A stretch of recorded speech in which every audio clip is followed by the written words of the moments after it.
à tous. On est sur la dernière conférence de la Scène Talk, et pas des moindres, puisqu'on aborde un sujet qui s'appelle l'influence sur le monde de l'entrepreneuriat. Je vous rassure, avec ce sujet-là, on ne va pas parler des influenceurs à Dubaï, on ne va pas parler de polémique là-dessus, on est loin, loin de ces profils. Pour autant, je voulais parler de l'influence avec de l'impact, parce que je pense que des profils tels que les vôtres, ont de l'impact sur les entrepreneurs. Et c'est ce qu'on veut comprendre aujourd'hui.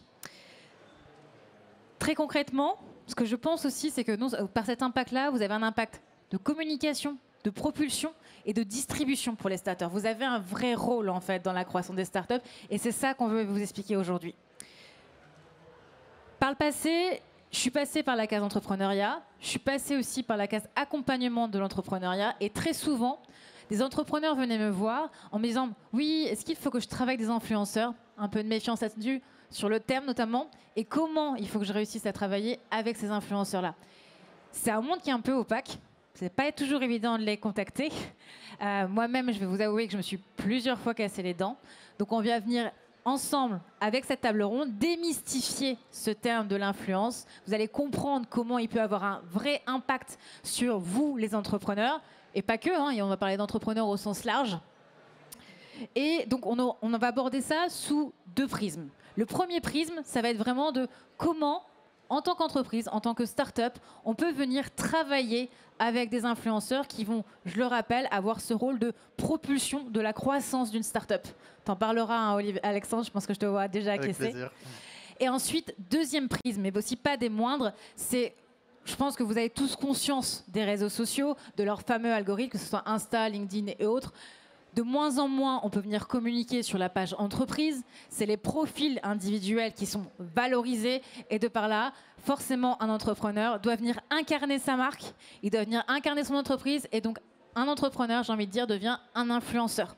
Donc, vous avez deux vecteurs sur cette conférence-là. Vous avez les influenceurs pour les entrepreneurs. Et j'ai envie de dire, les entrepreneurs qui deviennent des influenceurs.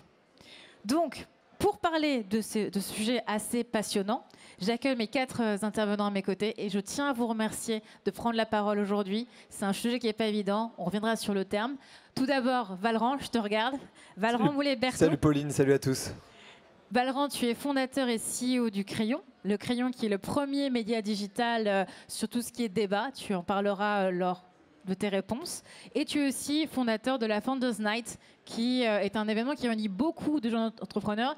Et tu réussis chaque mois à réunir, je crois, plus de 2000, au bas mot, hein, 2000 jeunes entrepreneurs. Plusieurs centaines d'entrepreneurs par soirée et plusieurs milliers au total. Ouais. Et quand je dis jeunes, c'est des jeunes qui ont 18-24 ans. Certains étaient là aujourd'hui d'ailleurs. Oui, exactement. Alexandre Calvez. Bonjour. Vous connaissez peut-être Alexandre Calvez de par certaines vidéos sur YouTube, parce que tu es créateur de contenu et où tu testes en fait des innovations de tout type, y compris des innovations de start-up. Exactement. Et ce qui est super intéressant avec Alexandre, c'est que tu avais passé toi-même par la case entrepreneuriat et actuellement, tu as fondé avec Hugo, qui est dans la salle, une application qui s'appelle Sulico. Qui a pour objectif d'aider maintenant les autres créateurs Tout à fait. et les agences. Ouais. Ça t'a donné une idée. Exactement. On a Mélodie qui est au milieu. Bonjour. Mélodie Madar. Mélodie, tu es fondatrice des Éclaireuses et le média C'est qui la bosse. Et avec ces deux médias-là, tu réunis plus de 8 millions, c'est ça, de followers? Ouais, de femmes en France. Voilà, de femmes en France. Une vraie belle audience. Bravo à toi. On en parlera aussi Ouais, merci. lors de cette conférence, lors de cette table ronde, pardon. Et Dorian Dufour-Vorfeld. Si Salut je prononce Pauline, bien. bonjour à tous. Tu es créateur de contenu présent sur Instagram et TikTok. Et quand on a préparé cette table ronde, tu nous as dit tout simplement que ton but, je cite, c'est de démocratiser l'entrepreneuriat en partageant quotidiennement du contenu éducatif et actionnable pour se lancer et créer sa première boîte. Belle ambition. C'est une très très longue phrase, mais c'est exactement ça, oui. Voilà, on Il l'a le fait préparé très bien. ensemble, mais c'est important parce que tu as vraiment ce rôle, j'ai envie de dire, pédagogique pour les entrepreneurs jeunes et moins jeunes, j'ai envie de dire. Ça peut être aussi des néo-entrepreneurs. Absolument. Très bien, on va rentrer dans le vif du sujet. Pour vous, là c'est une question qui s'adresse à tout le monde et je commencerai par toi Valran. Le terme influenceur, quand on a préparé le sujet même de l'influence, on s'est rendu compte qu'il y avait une certaine méfiance. Est-ce que pour vous, le terme de l'influence, il a sa place dans le monde de l'entrepreneuriat? Je pense qu'il a tout à fait sa place dans le monde de l'entrepreneuriat et que une des plus grandes choses à comprendre, je pense, du domaine de l'influence, c'est de le comprendre au sens presque ancestral en fait du terme, c'est-à-dire le fait qu'on est capable d'influer sur les décisions dans le cadre de l'entrepreneuriat d'achat, généralement, des entreprises par le biais de tiers de confiance que vont être les influenceurs. Les influenceurs, ils nouent des relations qu'on appelle parasociales avec leur communauté, mais ils nouent des relations de confiance. Et c'est vraiment important de le comprendre. Et c'est d'ailleurs pour ça que le terme influenceur a été beaucoup rejeté ces derniers temps, parce que beaucoup d'influenceurs ont brisé cette confiance en mettant en avant des produits qui étaient ou frauduleux ou de très mauvaise qualité ou construits dans des procédés qui ne sont pas du tout éco-responsables et dans les droits humains. Et je pense que ce qu'il faut vraiment comprendre en introduction de ce propos, c'est que cette influence-là, c'est un levier comme un autre, comme de la publicité payante, comme de la publicité dans le métro, comme les parrainages de membre à membre, mais que c'est un vecteur extrêmement puissant parce qu'il arrive à être et humain et à l'échelle. Et ça, c'est extrêmement précieux pour une entreprise. Alexandre, tu veux réagir? J'ajouterais qu'effectivement, l'influence a sa place dans l'entrepreneuriat, puisque beaucoup d'influenceurs sont aussi entrepreneurs, pas tous évidemment, mais derrière un influenceur, il y a souvent un créateur de contenu ou un chef d'entreprise qui partage sa passion, ses connaissances au plus grand nombre à travers des contenus, qu'ils soient vidéo ou textuels, notamment sur LinkedIn. Et c'est en cela que, pour moi, l'influence a toute sa place dans ce milieu-là. Merci. Dorian, je te vois Alors, aussi. moi, évidemment, je vous rejoins tous les deux, mais je ne suis pas trop d'accord avec le mot influenceur. Tu as le droit et c'est la question. Donc, je t'invite à proposer peut-être un autre terme. Ouais, moi, typiquement, mon quotidien aujourd'hui, c'est pas un quotidien d'influenceur. Je passe pas ma vie à influencer des gens. J'essaye de leur apporter un maximum de valeur pour qu'ils puissent se lancer, leur partager les outils dont ils vont avoir besoin. Et du coup, je me définis plus comme un créateur de contenu, créateur de vidéos, limite comme un prof, et vraiment comme un entrepreneur pour le coup. C'est ça, l'influence, c'est la conséquence du fait de créer quelque chose et de partager quelque chose. C'est la notoriété. Mais c'est que 10% du temps du créateur de contenu. C'est le moment où on va travailler avec une marque et qu'on va essayer d'influencer la décision d'achat. Mais je trouve que c'est pas normal de généraliser seulement 10% de l'activité comme un tout. Et vous remarquerez que quand je les ai présentés, je ne vous ai pas présentés comme des influenceurs, mais je vous ai présentés comme des créateurs de contenu. C'est gentil. Non, mais je rejoins ce que tu disais, Orient, c'est que voilà, il faut peut-être trouver un autre terme. Mélodie, est-ce qu'on peut avoir ta réaction sur cette question? Oui, moi je suis pas très attachée au terme. Chacun a envie de s'appeler comme il veut. Là-dessus, je suis assez à l'aise. Si certains veulent s'appeler influenceur, créateur de contenu, c'est très bien. Par contre, je suis d'accord que ça a évidemment sa place dans l'entrepreneuriat parce que derrière un créateur de contenu se cachent plusieurs métiers, différents métiers. Si on prend par exemple la production de vidéos, derrière il y a du montage, du tournage, penser les plans, penser dans quel préparer les lieux de tournage. Enfin, il y a vraiment différents corps de métiers qui se cachent derrière la création de contenu. Encore plus après comment poster, la stratégie éditoriale, les horaires, toute la communication, le marketing autour. Donc pour moi, c'est un métier qui est extrêmement complet, qui nécessite d'être vraiment un couteau suisse et donc vraiment être un entrepreneur. Ce qui va être intéressant, c'est que vous décriviez un peu votre quotidien chacun. Pour peut-être Alexandre, c'est quoi une journée type en fait de créateur de contenu pour chacun à tour de rôle? Je pense que ça peut être intéressant pour que vous puissiez comprendre en quoi ils peuvent vous aider et être des véritables alliés pour le monde des startups et des entrepreneurs. Alors, une journée type, je dirais que j'en ai pas. Parce ou que une semaine type. Ouais, une semaine, c'est plus simple. Y a des jours où, effectivement, comme le disait Mélodie, je suis cadreur, je suis réalisateur. Il y a d'autres jours où je suis monteur, d'autres jours où je suis community manager, parfois même commercial. Donc effectivement, bon, je parle même pas de la compta, mais ça c'est pour tout le monde. C'est très varié et c'est un métier hyper riche où on apprend plein de connaissances et ce qui fait que derrière, on a souvent envie d'aller explorer d'autres voies puisqu'on a des bases d'entrepreneuriat et on peut lancer ses propres projets. D'ailleurs, je trouve que ce que tu as dit, en fait, ça résume bien, je ne sais pas ce que vous en pensez, ça résume bien en fait, la vie pratique en fait, d'un entrepreneur. Dorian, tu veux réagir? Clairement, ça demande d'avoir 10 mains différentes et d'être capable de toucher à 10 sujets différents tous les jours. Il faut être extrêmement polyvalent comme un vrai start-upper pour le coup. Tu veux réagir, Valran? Oui, parce que je crée moi-même du contenu, mais je suis très loin d'y mettre autant d'énergie et même de talent que Dorian et Alexandre là-dessus. Mais nous, ce qu'on constate sur mon média Le Crayon ou même sur l'agence d'influence qu'on a en interne, c'est qu'il y a aussi une énorme attache sur les questions de travail éditoriaux. Et je pense que c'est un truc qui est trop peu mentionné, mais un influenceur, c'est d'un point de vue médiatique ou un créateur de contenu, si vous préférez l'expression, c'est une forme de média, de solo média en fait. Et donc il faut aussi le comprendre par le prisme d'une ligne éditoriale individualisée et personnelle. D'où le fait qu'à chaque fois qu'on sorte de cette ligne, il y a prise de risque, parfois positive, parfois négative. Merci. Je vais passer la deuxième question qu'on a préparée ensemble. Ce qui va intéresser beaucoup, je pense, de personnes ici, c'est de savoir un peu votre histoire. Comment vous avez réussi, je vais utiliser le terme, à percer sur les réseaux sociaux. Quelle a été votre croissance en fait là-dessus? Dorian, peut-être en premier, pour que tu puisses un peu nous raconter ton histoire là-dessus. Oui, bien sûr. Moi, j'étais entrepreneur étudiant à HEC Paris et j'ai tenté de monter une boîte dans le sport qui a été un fiasco total. On a fait toutes les bêtises qu'on nous dit de ne pas faire en cours. Et au moment où l'aventure s'est finie, je me suis mis à créer du contenu pour partager mon échec, partager ce que j'avais appris à HEC. Et en fait, je me suis rendu compte que toutes ces choses-là que j'avais compris sur le terrain, en fait, elles n'étaient pas du tout évidentes pour les gens qui regardaient mon contenu et qu'en fait, ils pouvaient en retirer énormément de valeur. Et donc j'ai commencé à publier une vidéo par jour en partageant un outil, une recommandation pour lancer des projets, des boîtes, une start-up. Et ça a bien résonné.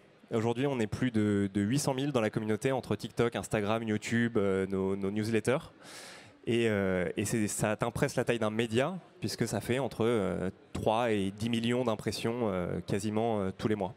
C'est énorme. Ouais. Bravo. Alexandre, je te voyais acquiescer. Est-ce que tu veux réagir à cette... déjà aussi raconter ton histoire, en fait, depuis quand as-tu créé ta chaîne YouTube et comment ça s'est passé, cette croissance? Parce que tu as plus d'1 million, je crois, d'abonnés sur YouTube. C'est ça. Alors moi, j'ai commencé comme Dorian, par un échec.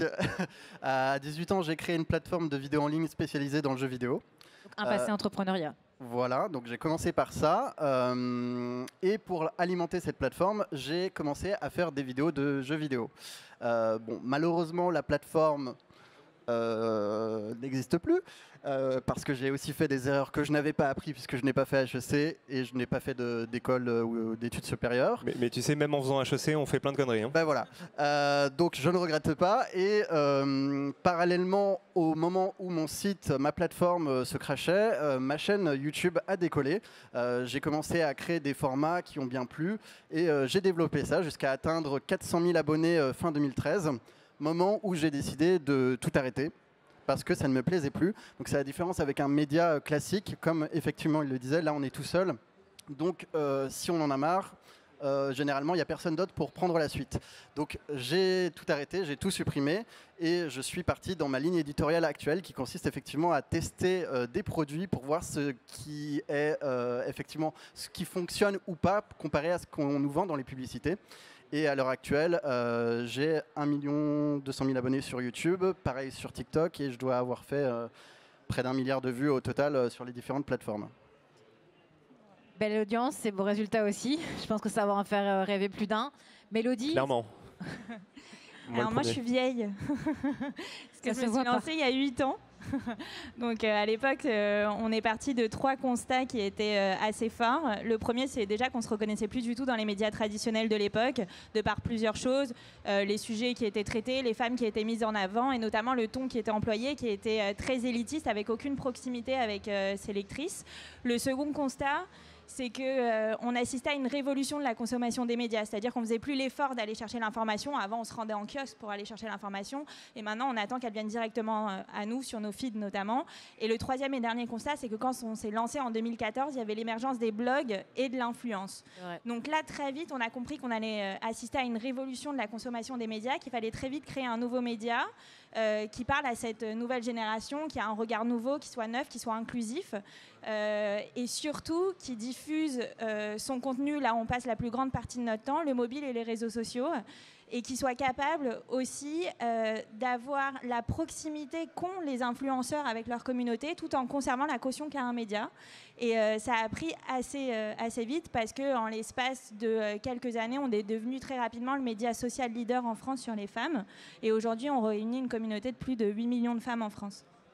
Justement, je reviens juste sur ce lien que tu expliques avec les femmes. Est-ce que tu peux juste venir le qualifier? Comment tu échanges avec cette communauté tous les jours?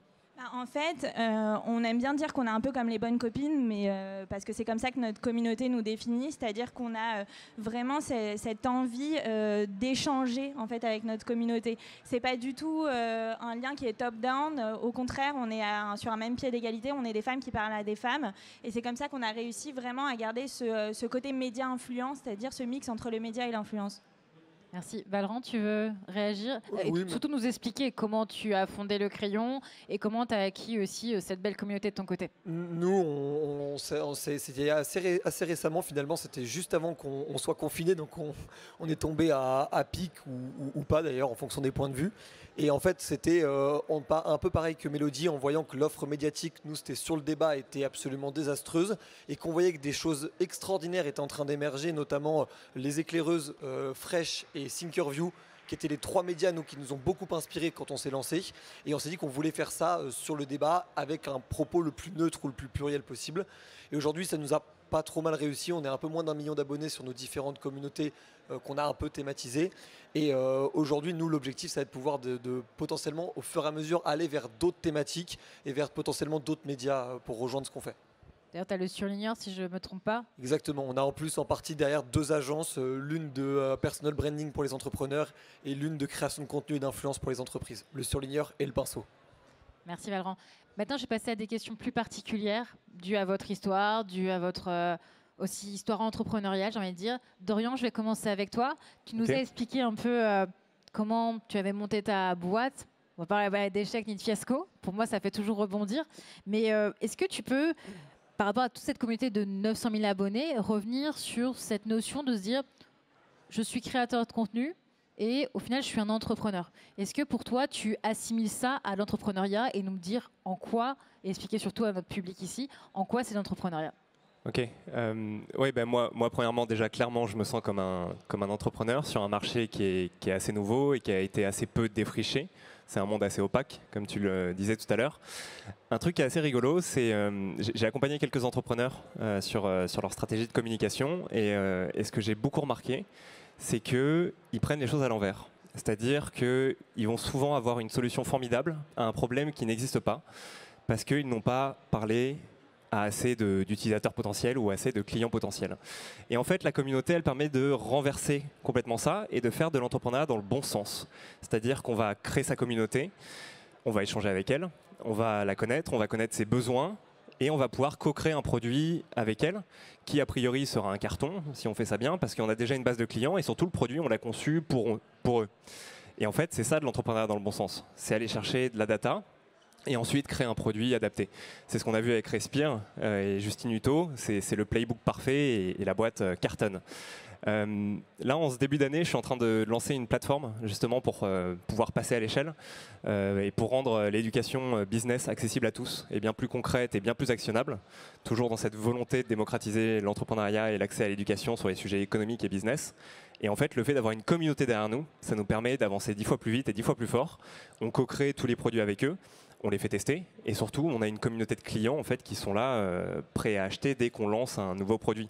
Oui. Donc vraiment, si votre but c'est de faire du consumer, de lancer une boîte dans le B2C, considérez à créer une communauté dès maintenant et ça vous rendra 1000 fois plus fort. Je suis 100% d'accord et je pense qu'effectivement s'il y a des gens qui sont des entrepreneurs dans la salle ou qui aspirent à créer des boîtes, le fait de d'abord commencer par créer une communauté dans son industrie avant de créer un produit ou un service, c'est aujourd'hui une manière incroyablement économe de faire de la R&D en fait, mais de la R&D de marché. Je suis complètement d'accord et aujourd'hui et performante. Ouais, c'est un vrai sujet et surtout que les gens vous donneront gracieusement et avec grand plaisir les douleurs et les problèmes qu'ils ont à résoudre et qu'ils seront prêts à payer pour résoudre. Tu as complètement raison. Moi, je me permets juste de préciser une chose, c'est que même si vous n'êtes pas une boîte en B2C, une boîte en B2B, pour moi, elle doit avoir cette expérience marquée. Elle doit avoir ce retour marketing. Et donc, le fait que vous constituiez votre communauté sur les réseaux sociaux, c'est cette approche marketing. Vous allez construire votre produit en fonction des besoins du terrain et pas un produit qui va être complet, même si ça va être le meilleur des produits pour vous, il peut être à côté de la plaque. Et donc, construire ces réseaux sociaux, ça peut avoir cette approche marketing qui est essentielle dans l'entrepreneuriat. Alexandre, tu voulais dire quelque chose? Il faut juste adapter les plateformes où on communique. Si c'est du B2B, évidemment, aller plutôt vers du LinkedIn. Et si c'est du B2C, peut-être TikTok ou Instagram ou Facebook même, en fonction de la clientèle que vous visez. C'est intéressant ce que tu dis. Je vais arriver sur les questions particulières. Pour vous, juste en termes de tips, pour donner des conseils à notre public, les réseaux sociaux qui fonctionnent le mieux pour les entrepreneurs et comment s'en servir? Tu as dit par rapport à Facebook et LinkedIn. Enfin, bref, passage là-dessus. Ouais. Facebook, rien à ajouter, je viens de le dire, donc je vais laisser... Ça dépend de ce qu'on vise, mais aujourd'hui dans le B2B, LinkedIn est extrêmement puissant en termes de reach organique. C'est une arme qui est quand même sous-exploitée, parce que sur LinkedIn, assez peu de gens en fait, osent créer du contenu par rapport à tous ceux qui en consomment. Et après, sur le consumer, TikTok, Instagram, YouTube, donc vraiment en fait, tous les réseaux qui accommodent les formats vidéo courtes au format vertical. C'est vraiment une aubaine aujourd'hui qu'il faut saisir maintenant parce que la porte ne restera pas ouverte indéfiniment. Donc foncez créer du contenu, ça ne durera pas c'est le conseil que très longtemps. Voilà, un jour il faudra payer. Le temps file, donc je me tourne vers toi Mélodie. Tu as créé ton incubateur Propulseur, forcément en relation avec les femmes. Et donc, tu accompagnes en fait des jeunes entrepreneuses à monter leur propre boîte. Tu as associé ça avec la communauté des éclaireuses. C'est quoi la thèse derrière cet incubateur-là? Est-ce que pour toi, ces porteuses de projets-là, elles vont pouvoir bénéficier de la communauté des éclaireuses, aussi bien par l'approche marketing qui a été décrite par Dorian, mais aussi avec un rôle de propulsion, j'ai envie de dire, pour ces porteuses de projets? Est-ce que tu peux nous expliquer ça? Oui, du coup, avec les éclaireuses, ça fait 8 ans qu'on met en lumière les femmes. Et là, on avait vraiment envie de passer de la mise en lumière à l'action et à l'accompagnement aussi. Donc, c'était aussi la suite logique de notre aventure et surtout de mon aventure entrepreneuriale. Le côté transmission, c'est quelque chose aussi qui est important, je pense, et c'est un devoir aussi qu'on doit avoir après. Je suis vraiment la vieille de la conférence. Ça ne se voit pas. Mais du coup, évidemment, en fait, l'idée, c'est de capitaliser sur notre audience pour les aider à propulser leur boîte. Donc, en fait, c'est un incubateur dans lequel elles ont accès à des bureaux pendant 1 an et à tout un accompagnement grâce à des mentors et évidemment au réseau Les Éclaireuses. Et on a reçu plus de 250 candidatures. Et parmi ces 250 candidatures, on a présélectionné 30 projets. Et après, c'est notre communauté qui ont sélectionné aussi les projets. C'était aussi une manière de les engager. Et ce qui fait que, vu que c'est notre communauté qui ont choisi en fait ces entrepreneuses, elles ont créé aussi un lien de proximité qui font qu'en fait elles sont là pour les soutenir pour chacune de leurs actualités, de leurs nouveaux lancements, etc. Et évidemment, quand on a présélectionné les 30 projets, on a essayé de sélectionner des projets dont on sait qu'on pourra leur apporter quelque chose. Dans les 250 candidatures, il y avait des projets qui étaient canons, mais ça ne veut pas dire qu'on ne les a pas sélectionnés parce qu'ils n'étaient pas bons. C'était juste parce que nous, en tant qu'éclaireuses, en tant que médias et aussi en fonction des thématiques qu'on traite, je ne savais pas la valeur ajoutée qu'on pouvait leur apporter. Et nous, aujourd'hui, on est là pour les accompagner en plus de toute la stratégie business et entrepreneuriale. C'est aussi le faire bénéficier de notre réseau. Et c'est un vrai appui et je trouve qu'en l'espace de quelques mois maintenant, parce que ça a ouvert seulement en octobre, on a réussi quand même à avoir des belles évolutions sur les 7 projets qu'on porte et les 14 entrepreneuses qu'on porte. Je trouve ça hyper intéressant la manière dont tu as associé un incubateur et le fait de la communauté, que les deux s'entraident aussi bien pour cette approche marketing, parce que dès le départ, elles vont pouvoir travailler ensemble et il va encore avoir ce rôle de propulsion en fait, pour la start-up. En parlant de propulsion et de croissance, Alexandre, je me tourne plus vers toi parce que tu as vraiment ce rôle-là, des fois avec tes vidéos où tu viens tester en fait, des innovations de start-up. Est-ce que tu peux, donc 2 questions en une. La première, qui est de venir nous expliquer en fait, au public comment tu arrives à bien allier la création d'un bon contenu et le fait d'aider une start-up. Ça, c'est la première question. Et la seconde question, c'est est-ce que tu as des exemples sur lesquels tu as réussi réellement à aider à propulser des startups à vendre leurs produits ou et accélérer donc leur croissance? Alors, il y a deux volets. La plupart du temps, je fais des tests indépendants, c'est-à-dire que je ne suis pas en contact avec les startups. Et donc là, mon objectif, c'est de tester leurs produits pour voir s'ils répondent à ce qui nous est vendu. Donc, je n'ai pas forcément pour objectif de mettre en avant les startups. Parfois, c'est même le contraire. C'est-à-dire que si le produit n'est pas bon, moi, ce qui m'intéresse, c'est le point de vue consommateur, point de vue client. Donc, si leur produit est bon, ils auront des bons retours et vice-versa si le produit n'est pas bon. En tout cas, de mon point de vue d'amateur, puisque je teste pas mal de produits électroménagers. C'est les startups qui te contactent ou c'est toi qui... Non, c'est moi qui fais mes recherches et c'est moi qui sélectionne ce qui, je pense, va intéresser l'audience, le public. Et dans un second temps, ça m'arrive également de faire des collaborations avec des startups justement pour nourrir mes contenus. Je prends par exemple un exemple du coup. Au début de ma chaîne, de ma nouvelle chaîne, j'ai co-créé un format avec une application qui s'appelle Shoes. C'est un concept store en ligne où il y a pas mal d'objets insolites. Et donc, ce qu'on a fait ensemble, on a collaboré, puisqu'on avait envie de se développer, moi, mais également eux, c'est qu'ils m'ont envoyé, par exemple, des produits qui étaient sur leur boutique en ligne, que j'ai découvert dans mes vidéos. Donc, ça me faisait du contenu. Et eux, ça leur faisait de la visibilité, de la notoriété, sans pour autant parler H24 de leur application. C'était de la co-création du contenu et c'était pensé avant tout pour le public, pour les spectateurs.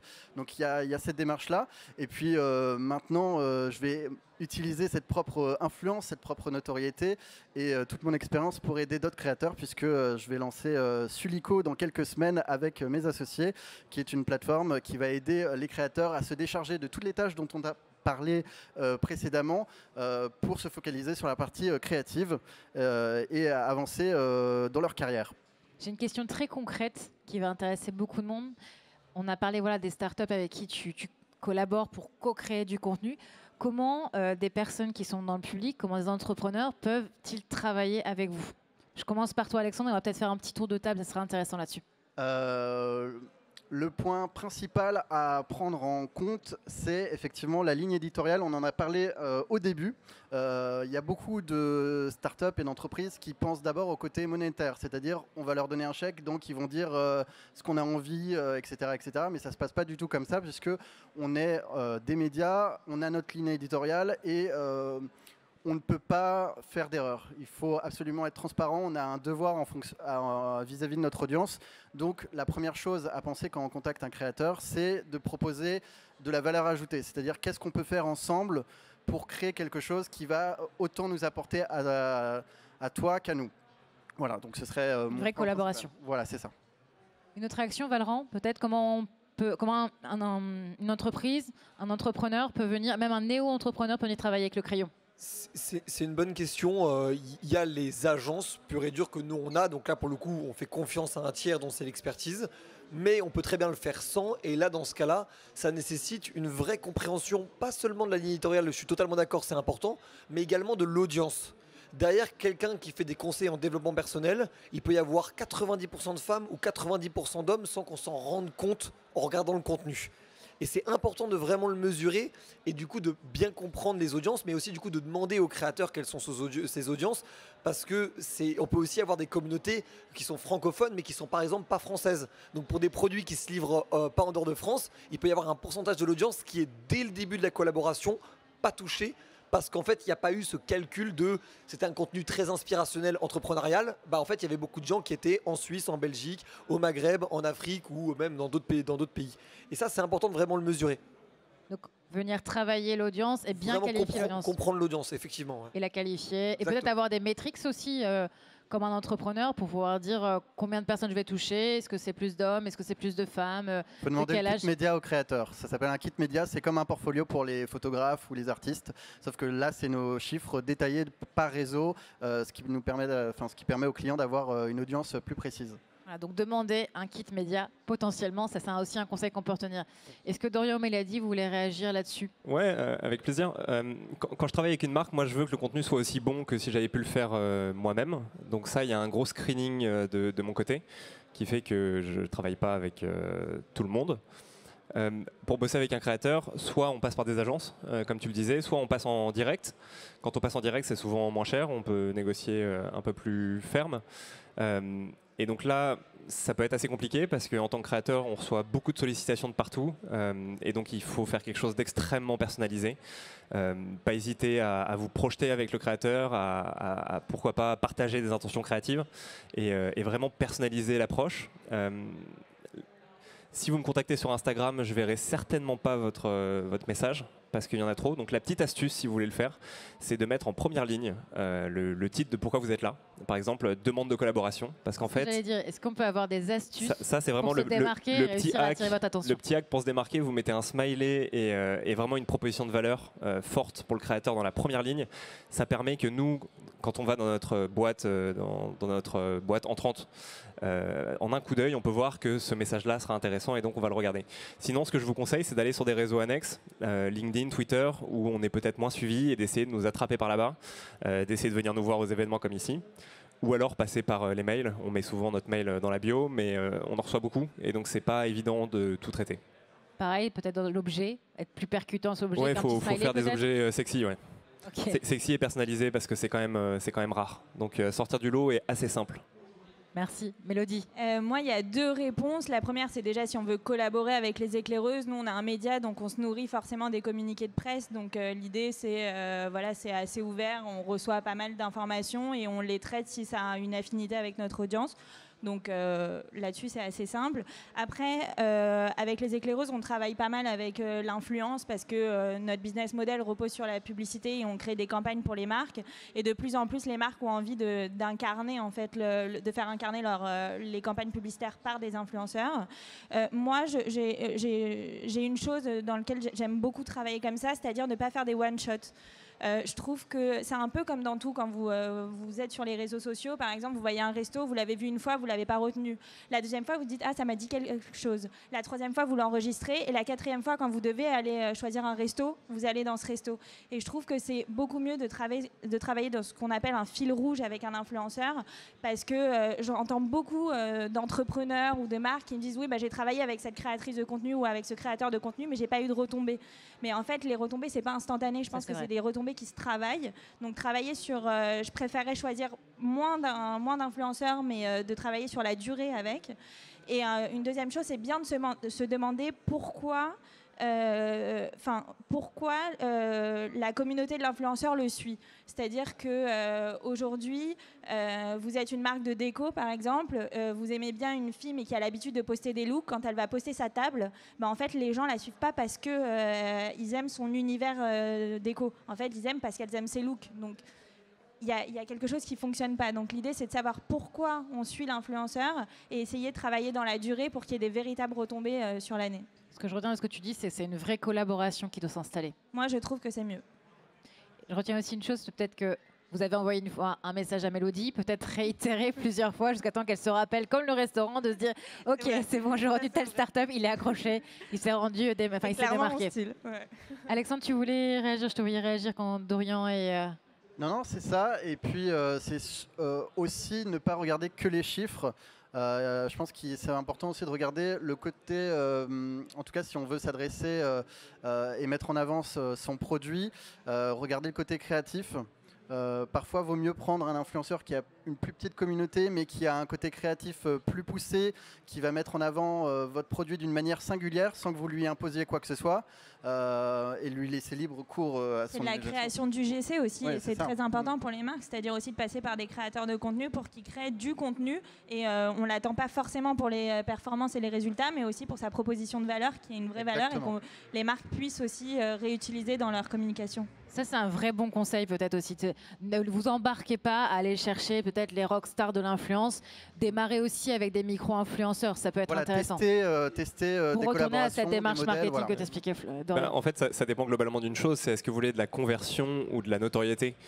A priori, si vous êtes là, c'est que vous montez des startups et donc ce qui vous intéresse, c'est d'avoir un retour sur investissement assez rapide, donc plutôt de la conversion. Et en fait, ça, c'est quelque chose qu'on retrouve avec des influenceurs plus spécialisés sur des communautés plus petites qui font que vous ne serez peut-être pas vu massivement, mais si vous choisissez une audience bien nichée sur votre sujet, vous aurez du retour plutôt immédiat. Et point très important aussi, parce qu'on reçoit tout type de brief en tant qu'agence, des plus petits jusqu'aux plus gros en termes de boîte ou en termes de taille de poche monétaire.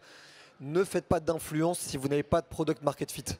Parce que ça ne va pas le sauver, ça ne va pas vraiment aider le business. Et si vous, en interne, vous n'avez pas réussi à trouver la sauce pour réussir à trouver des clients, un influenceur ne remplira pas cette mission pour vous.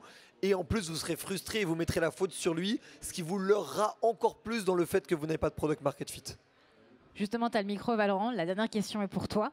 Tu es entrepreneur et tu le revendiques en tant que tel. On a beaucoup parlé de savoir si un influenceur ou un créateur de contenu était un entrepreneur. Je pense qu'on y a clairement répondu avec vous aujourd'hui. Tu es suivi par plus de 70 000 personnes à titre individuel. Je ne parle pas du crayon. Comment, ça c'est une question qui va être intéressante aussi bien pour vous que notre public, comment tu arrives à concilier cette vie d'entrepreneur avec ta vie perso et aussi ton équipe du crayon? C'est pas toujours facile. Il y a deux avantages et deux inconvénients. Les deux inconvénients, c'est que j'ai un jour par semaine et c'est très souvent le week-end où je passe une journée entière à créer du contenu LinkedIn, TikTok, Insta et bientôt YouTube parce que j'ai pas tardé à m'y remettre avec un nouveau format. Et donc ça, c'est le premier désavantage. Deuxième désavantage, c'est que ça peut faire auprès de certaines personnes dispersées, certaines personnes notamment plus dans un monde adulte, à l'ancienne, de plus de 40-50 ans, où on a l'impression que je suis en train de faire le zouave sur les réseaux sociaux alors qu'en fait on bosse 70 heures par semaine. Donc ça, c'est les deux désavantages. Mais il y a deux avantages. Le premier, c'est que je deviens à moi-même un lead magnet, c'est-à-dire qu'il y a des gens qui me contactent pour travailler avec moi, qui se retrouvent derrière à travailler avec le pinceau, le surligneur ou le crayon. Donc ça, c'est absolument génial, c'est une arme redoutable pour les entrepreneurs dans mon industrie. Et le deuxième avantage, c'est que du coup, ça me permet, moi, de créer ma propre communauté. Et comme disait Dorian, potentiellement préparer des projets futurs avec cette communauté, dont le plus récent, la Founders Night, on s'est beaucoup appuyé sur les gens qui me suivaient, qui sont quasiment tous des entrepreneurs, pour réussir à remplir en octobre la Cigale avec 900 entrepreneurs. C'est énorme. Il nous reste encore un tout petit peu de temps, on va faire un dernier tour. Tu voulais rajouter quelque chose? Non, mais juste de dire que pour ceux que ça intéresse, il faut commencer sans prise de tête. Et ben, c'est justement ça. Je voulais dire le conseil ultime que tu donnerais en fait à notre public ici. Je vais essayer de donner. Je sais pas si c'est le meilleur conseil, mais en tout cas c'est le conseil à mon avis le plus actionnable. Si ce qui vous fait peur, c'est de vous afficher, faites-le sur TikTok. Si ça marche pas, personne vous verra. Donc au moins c'est extrêmement simple comme truc et ça vous protège beaucoup parce que LinkedIn, il y a quand même, je suis d'accord, le risque de passer un peu pour un pigeon auprès des gens et on le sait tous, ça nous est arrivé. Moi aussi j'ai fait des posts LinkedIn à 2 likes, mais sur TikTok l'avantage c'est que ça n'existe pas, vous serez dans les limbes si ça ne perce pas. Donc pour moi, voilà comme par où je commencerais si j'avais peur de me lancer pour me montrer. Dorian? Ouais, moi un petit conseil, ne parlez pas de vos produits, mais essayez vraiment d'apporter de la valeur. Éduquez votre audience sur un sujet qui l'intéresse vraiment, mais n'essayez pas de l'éduquer sur votre produit dès le début. Ça, c'est quelque chose qui peut se faire quand l'audience est avec vous et vous suit, mais il faut vraiment être concentré sur apporter de la valeur quotidiennement, avec beaucoup de régularité. Et de donner plus que de chercher à vendre, à prendre. Ça, on peut le faire, mais dans un deuxième temps. Mélodie, un conseil pour l'audience? Moi, ça va être un peu plus inspirationnel et empowerment. On aime bien les citations chez les éclaireuses et moi, j'en ai une qui me parle particulièrement et ça dit elle avait besoin d'un héros, alors c'est ce qu'elle est devenue. Donc ne pas attendre que quelqu'un d'autre fasse les choses à notre place, qu'on peut être la femme ou l'homme que l'on rêve d'être et de mettre tout en œuvre pour réaliser ses rêves et donner vie à ses envies. Merci Mélodie pour ce contenu inspirationnel. Alexandre, un conseil? Ma mince, ils ont copié tous mes conseils. J'ai plus de conseils. Non, soyez authentique et voilà, soyez vous-même. N'essayez pas de jouer un rôle, sauf si vous faites de l'humour, évidemment. Mais c'est ce qui marche le mieux. Moi, ce que j'ai retenu de ce que vous avez dit, j'ai retenu le fait de créer un lien dès le départ avec une communauté pour avoir le bon produit au bon moment, entretenir cette communauté et ce lien potentiellement avec d'autres partenaires stratégiques, pas sur un one shot, mais peut-être sur une durée. C'est une vraie, et c'est aussi ce que je retiens entre Mélodie et toi, Alexandre, c'est d'avoir cette vraie collaboration, cette vraie co-création de contenu. Un influenceur, c'est pas une personne qui va vous servir en fait à vendre, comme tu l'as dit, Valorant. Ça peut pas un être panneau publicitaire. Oui, c'est pas un panneau publicitaire. Je pense que c'est tout à fait ça. C'est pas un panneau publicitaire. La personne, le créateur de contenu, j'essaie d'utiliser le bon terme, le créateur de contenu, il va être là pour propulser votre croissance clairement, à condition que vous soyez sur la durée avec la personne et que ce soit une collaboration qui s'instaure. Dernière chose, on fait un dernier tour de table. Comment on vous suit? Peut-être vos réseaux là-dessus? Peut-être on va recommencer avec Alexandre très rapidement, comme ça, pour le coup, ils savent vous contacter, puisqu'on a eu quelques tips là-dessus. Alors moi c'est très simple, j'ai pris mon nom, mon prénom et j'ai utilisé ça, donc Alexandre Calvez sur tous les réseaux. Et sinon c'est sulico.net pour découvrir notre application pour les créateurs et les agences. Merci Alexandre. Moi c'est Les Éclaireuses et c'est qui la bosse, et à titre personnel c'est Mélodie Mada. Dorian, comment Et te moi, suis moi c'est Follow Dorian sur TikTok, Instagram et maintenant YouTube depuis quelques jours. Et sinon sur LinkedIn, Dorian Dufour Vorfeld. Merci. Val, comment te suis Valorant MB à titre perso, mais allez plutôt suivre Le Crayon. C'est quand même vachement plus intéressant. Voilà, ce qui fait qu'on clôt en fait cette scène talk. Vous restez encore un petit peu avec moi, je profite de vous. En tout cas, je vous remercie tous les 4 d'être venus parler de ce sujet sur lequel on avait un peu de méfiance. Même moi, quand je l'ai proposé à Madinès, on m'a dit « Oula, tu vas parler des influenceurs ». Je pense que c'était hyper important qu'on explique l'impact que vous pouvez avoir dans l'entrepreneuriat. Il est indéniable, encore plus avec les réseaux sociaux. Donc un tout grand merci. Et franchement, j'ai le plaisir de clôturer cette belle scène talk avec vous. Je l'ai commencé, je l'ai ouvert avec vous ce matin. J'ai le plaisir de la clôturer. J'espère que vous avez passé une très belle journée avec cette scène talk qui est forcément sur des débats, sur des échanges comme on vient de le faire.